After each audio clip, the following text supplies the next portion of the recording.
नमस्कार, मैं हूं हर्षित तिवारी। आवाज इंडिया चैनल में आप सभी का स्वागत है। इस वक्त की बड़ी खबर आ रही है। महाराष्ट्र विधानमंडल का मॉनसून सत्र शुरू हो गया है। मॉनसून सत्र के पहले ही दिन विधान भवन की लिफ्ट में उद्धव ठाकरे और फडणवीस की मुलाकात से राजनीतिक गलियारों में तीखी बहस छिड़ गई है और चर्चाओं का बाजार गर्म हो गया है।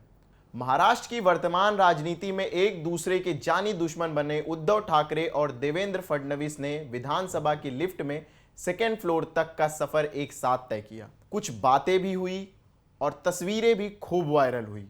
अफवाहों का बाजार गर्म हो गया। राजनीतिक गलियारों में तीखी बहस छिड़ गई। आज विधानसभा के मानसून सत्र का पहला दिन है। हमारे साथ है बीजेपी नेता प्रवीण दरेकर जी। प्रवीण जी बताएं, आज लिफ्ट में जो वाकया हुआ है, उद्धव जी और फडणवीस जी और आप सब लिफ्ट में थे, वहाँ पे कुछ बातें हुई, इसको आप क्या बोलते हैं? कुछ भी नहीं है, केवल एक योगायोग था। उद्धव जी, मैं और देवेंद्र जी लिफ्ट में गए।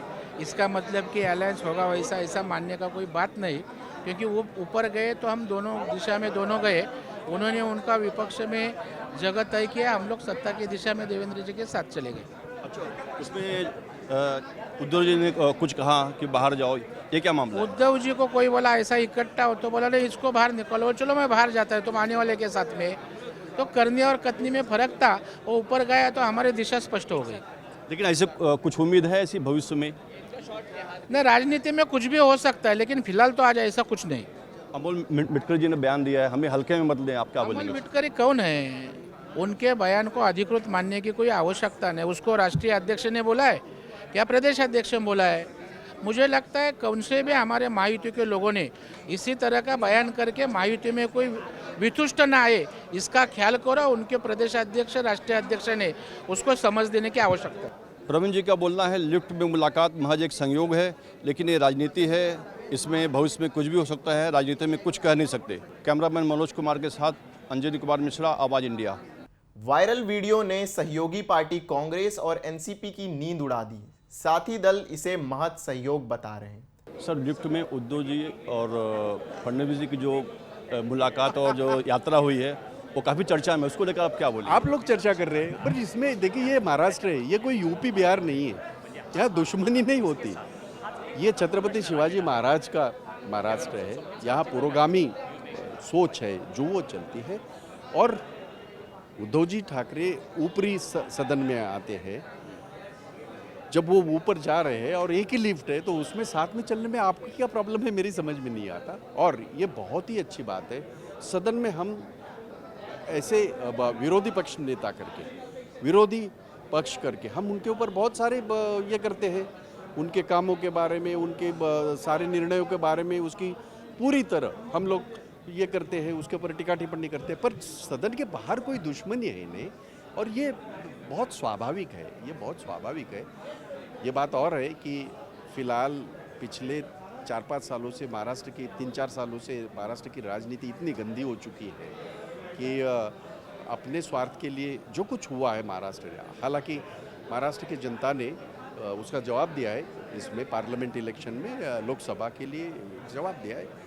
पर ये बिल्कुल ये होगा, कल मैं भी साथ में चलूँगा अगर किसके, ठीक है, उद्धव ठाकरे जी एक ये है पार्टी के मुखिया है, कल राहुल गांधी आएंगे और उस वक्त अगर उनके साथ कोई चले गए तो उसका मतलब ये नहीं होगा ना, ऐसा नहीं होता। कल राहुल गांधी नरेंद्र मोदी जी के साथ और ओम बिरला के साथ चल ही रहे थे ना, विरोधी पक्ष नेता करके, तो उसको क्या कहेंगे आप? सर, बीजेपी एक आरोप लगा रही है कि जैसे विपक्ष नैरेटिव फैला रही है, तो उस क्या कर रहे हैं? विपक्ष जो है नैरेटिव फैला रही है, क्या नैरेटिव? कुछ झूठा नैरेटिव फैला रही है आम जनता के बीच में अलग अलग मुद्दों पर, उसको लेकर क्या बोल रहे हैं? मेरे समझ में एक नहीं आता। इस देश के संविधान के बारे में हमने नहीं कहा था, उनके जो ये थे सांसद थे, उन्होंने कहा था कि हमको बदलना है। नैरेटिव तो उन्होंने सेट किया था, हम उसका जवाब दे रहे हैं, देश की जनता उसका जवाब दे रही है, ये नहीं चलेगा। तो नैरेटिव सेट करना ये उनका काम है। वो अभी चला 10 साल, अब कुछ भी सेट करो तुम्हारे पाप जनता के सामने आए और जनता इस पाप का जवाब देगी। सहयोगी दल कैमरे पर कितनी भी सफाई दे, लेकिन कुछ इसी तरह का वाकया बिहार में हुआ था। दोस्त भी जानी दुश्मन बने। नीतीश और बीजेपी भी चुनाव से पहले इसी तरह से मुलाकात की। दरअसल उद्धव ने साथी तो बदल दिया, लेकिन चुनावी पंडितों की माने तो फायदे की जगह नुकसान हुआ। पार्टी टूटी, सिंबल बदल गया, लोकसभा चुनाव में सीटों की संख्या डबल से सिंगल डिजिट पर आ गई। मिलन की आग दोनों तरफ लगी है, लेकिन पहले आप के खेल में कहीं गाड़ी न छूट जाए। वहीं कांग्रेस बिहार के तेजस्वी की तरह मुलाकात को महज इत्तेफाक बता रही है। देखो, महाराष्ट्र की राजनीति ऐसी रही है कि हम भी देवेंद्र फडणवीस को हमारे अपोजिशन लीडर और हम मिले, चंद्रकांत पाटिल हमारे को मिलने आए। तो ये महाराष्ट्र की राजनीति रही है हमेशा अपोजिशन और मेजॉरिटी। और आपने देखा होगा कि हमारा कल्चर तो रहा ही है कि कल राहुल जी ने जिस तरह से नरेंद्र मोदी जी से हाथ मिलाया, स्पीकर को जाके मिले, हमारा कल्चर है, देश का कल्चर है, हमारा स्टेट का कल्चर है। लेकिन 2014 से जो महाराष्ट्र में किसी के व्यक्तिगत जीवन में जाने का जो और उसको टार्चर करने का, उसके परिवार को टार्चर करने का जो एक नई व्यवस्था महाराष्ट्र में बनाई गई, उसका विरोध हमारा रहेगा।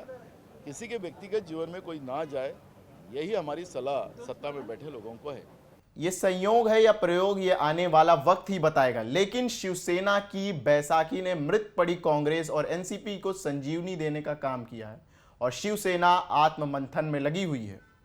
कैमरामैन मनोज सिंह के साथ अंजनी कुमार मिश्रा की रिपोर्ट। ऐसी और खबरों को जानने के लिए देखते रहिए आवाज इंडिया चैनल।